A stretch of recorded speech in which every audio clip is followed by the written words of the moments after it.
มาสัมพุทธัสสะนะโมตัสสะภะคะวะโตอะระหะโตสัมมาสัมพุทธัสสะนะโมตัสสะภะคะวะโตอะระหะโตสัมมาสัมพุทธัสสะพุทธังสรณังคัจฉามิธัมมังสรณังคัจฉามิสังฆังสรณังคัจฉามิตุติยัมปิพุทธังสรณังคัจฉามิตุติยัมปิธัมมังสรณังคัจฉามิตุติยัมปิสังฆังสรณังคัจฉามิตติยัมปิพุทธังสรณังคัจฉามิตติยัมปิธัมมังสรณังคัจฉามิตติยัมปิสังฆังสรณังคัจฉามิตติยัมปิสังฆังสรณังคัจฉามิอิติปิโสภะคะวะอะระหังสัมมาสัมพุทโธวิชชาจารณะสัมปันโนสุขโตโลกวิโทอนุตตโลปุริสธรรมสารถิสัทธาเทวมนุษย์สันดังพุทโธภควาติยันตุนิมิตตังอวะมังคลัญจาโยจะมะนาโปสกุนัสสะสัทโธปะปักขะโหตุสุปินังอะกันตังพุทธานุภาเวนะวินาสเมนตุสวากขาโตภะคะวะตาธัมโมสันติติโกอะกาลิโกเอหิปัสสิโกโอปะนะยิโกปัจจตังเวทิตโพวินยูหิติยันตุนิมิตตังอวะมังคลัญจาโยจะมานาปุสกุนัสสะสัทโธปะปักขะโหตุสุปินังอะกันตังธัมมานุภาเวนะวินาสเมนตุสุปฏิปันโนภะคะวะโตสาวกสังโฆอุจุปฏิปันโนภะคะวะโตสาวกสังโฆยายะปฏิปันโนภะคะวะโตสาวกสังโฆสามิจิปฏิปันโนภะคะวะโตสาวกสังโฆยะทิตังจัตตาริปุริสยุคขะเนอัตถปุริสปุคลาเอสะภะคะวะโตสาวกสังโฆอาหุนายโยปะหุนายโยทักขินายโยอัญชลิกรณิโยอนุตตรังปุญญเกตังโลกัสสาติยันตุนิมิตตังอวะมังคลัญจาโยจะมะนาโปสกุนัสสะสัทโธปะ าปักขะโหตุสุปินังอะกันตังสังฆานุภาเวนะวินาสเมนโตยะโตอังภะคิเนอริยญะชาติยาชาโตนาภิชานามิสันกิจปานังชีวิตาโวโรเปตาเตนะสัจเจนะโสติเตโหตุโสติกัปปัสสะโพชังโคสติสังฆาโตธัมมานังวิจโยตถาวิริยัมปิตัสสะเตโพชังคาจะตถาบะเรสัมมาทุเปกะโพชังคาสัตเตเตสัพพะทักษินามุนินาสัมมาทักขาตาภาวิตาภาหุริกตาสังวัตตันติอาปิญญาญาณิพพานายะจะโพธิยาเอเตนะสัจจะวัชเชนะโสธิเตโหตุสัพพะทาเอกัสสะมิงสัมมะเยนะโทโมคันลานันจะกัสสะปังคิลาเนตุกิเตติสวาโพชังเคสัตตะเทสัญเยเตจะตังอภินันติตวาโรกามุตกินสุตังคะเนเอเตนะสัจจะวัชเชนะโสธิเตโอตุสัพพะทาเอกะทาธัมมราชาปิเขลัญเยนะปิปิริโตจุนตัตเตเลนะตัญเยวะพันนาเปตตวานะสัทธลังสัมโมติตวาจะอาภัทธาตัมหาพุทธาสิทานะโสเอเตนะสัจจะวัชเชนะโสธิเตโหตุสัพพะทาปะหินาเตจะอาภัทธาตินนันนัมปิมะเยสินังมัคคะหัตตะกิเลสาวะปัตตานุปัตติธัมมะตังเอเตนะสัจจะวัชเชนะโสติเตโหตุสัพพะทาสักกัตตัวพุทธลัตตันนังโอสัตถังอุตตมังวัลลังหิตังเทวมนุสสานังพุทธเตเชนะโสทินานัสสันตุปัตถวาสัพเปตุขาวุปัสสะเมนตุเตสักกัตตัวธรรมรัตนังโอสัตถังอุตตมังวรังปาลิลาหูปัสสะมะนังธรรมเตเชนะโสตินานัสสันตุปัตถวาสัพเปพยาวุปัสสะเมนตุเตสักกัตตัวสังฆรัตนังโอสัตถังอุตตมังวรังอาหุนายังปาหุนายังสังฆเตเชนะโสทินานัสสันตุปัตถวาสัพเปโรกาวุปัสสะเมนตุเตนัตถิเมสรณังอัญญังพุทโธเมสรณังวรังเอเตนะสัจจะวัชเชนะ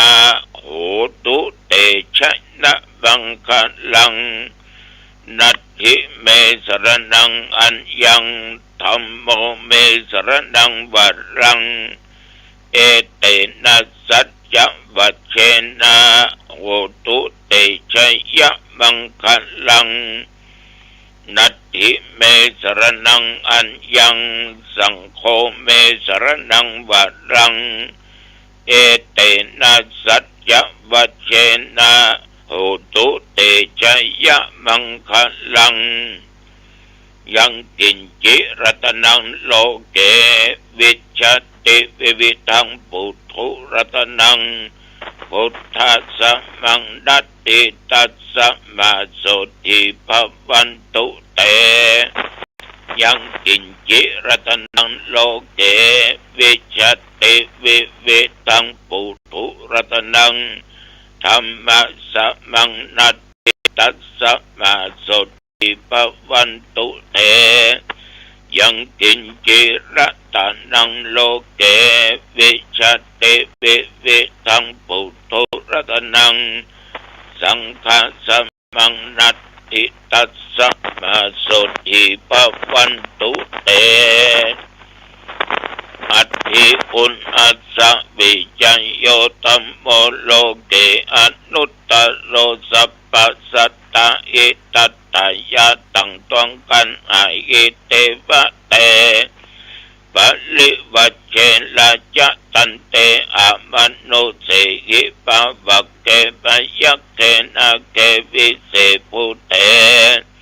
อากาละมัลลันเนนะวาสัพพัสสมามัลลันนามุตตัวทัพเปตัวกาละมาริตังตัสเสวะอนุภาเวนะโอตุเตโวสุขีสัทธาสุตตะสีลังสัมมาทายะทังมังสุจริตังจะเลตัสเสวะอนุภาเวนะโอตุเตโวสุขีสัทธาลิขิตังจินติตังปุชังธารนังวัจฉนังขลุงปะเรสังเตสนังสุตัวตัสสะอายุปวัตติติภวตุสัพพมังคะลังรักขันตุสัพพเทวตาสัพพพุทธานุภาเวนะสัทธาสุธีภวันตุเตภวตุสัพพมังคะลังรักขันตุสัพพเทวตาสัพพธรรมานุภาเวนะสัทธาสุธีภวันตุเตภวตุสัพพมังคะลังรักขันตุสัพพเทวตาสัพพสังฆานุภาเวนะสัทธาสุธีภวันตุเต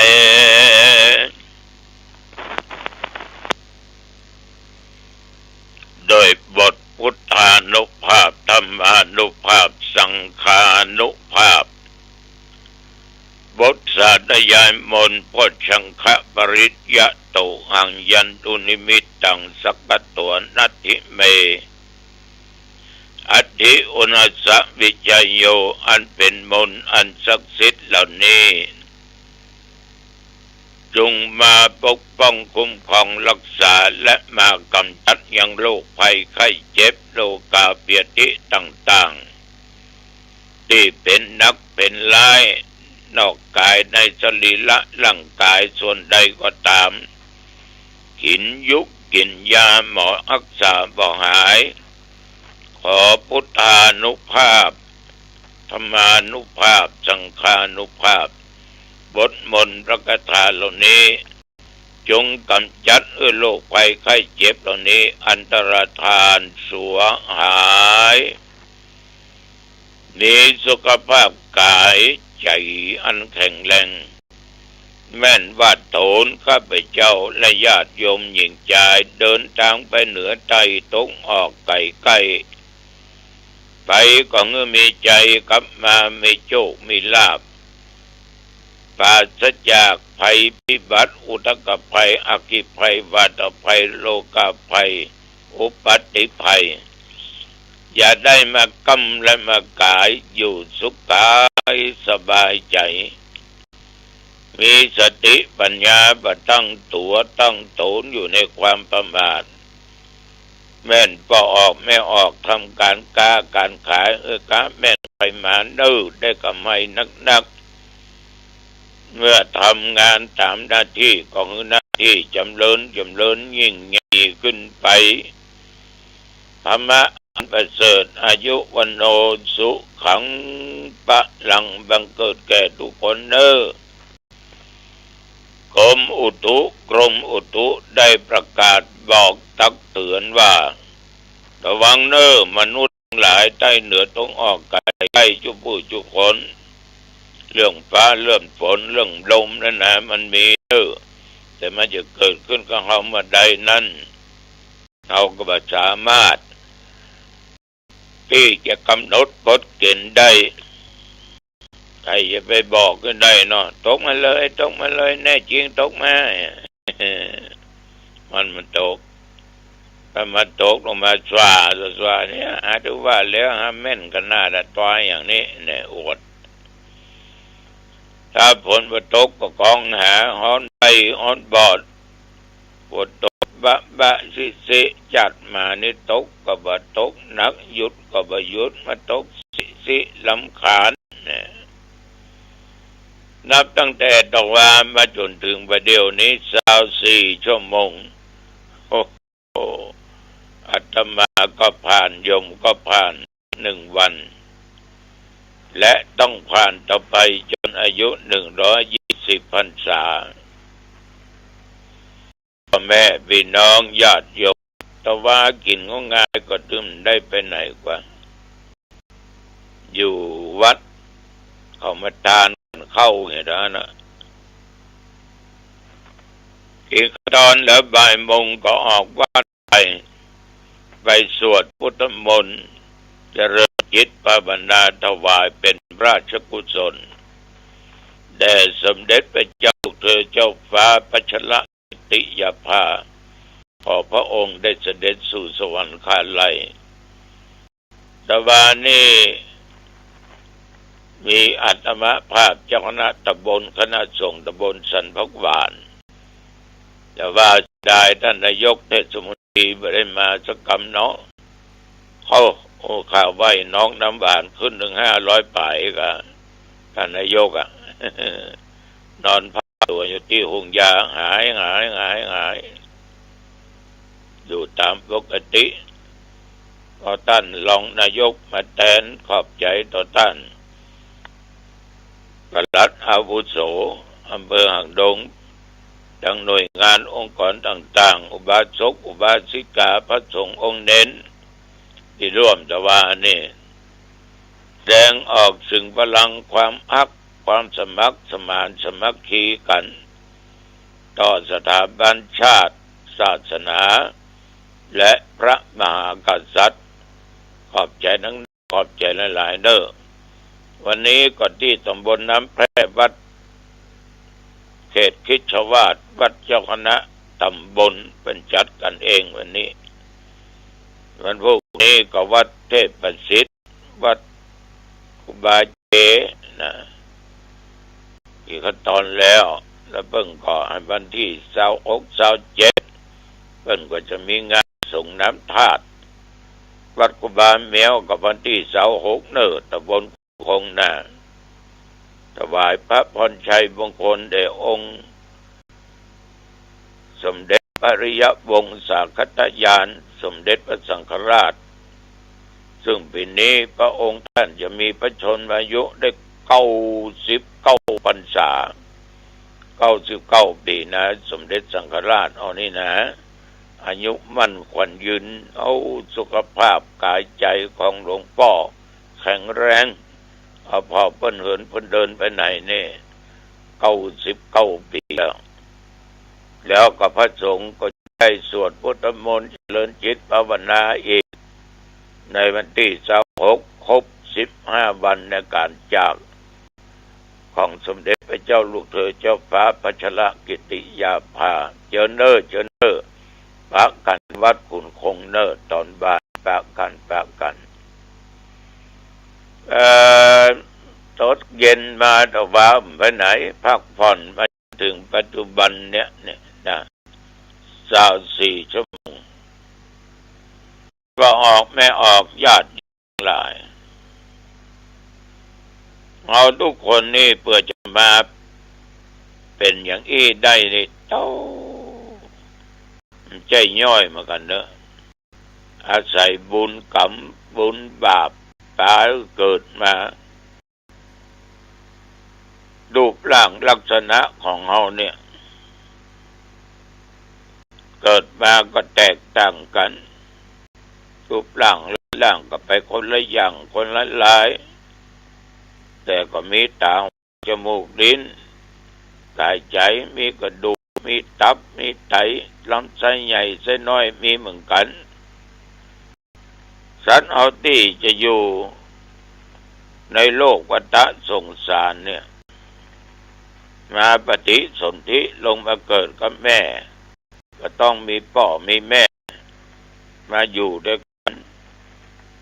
ในที่สุดก็มาเป็นตัวเป็นตนเป็นคนละเป็นอพุทธะ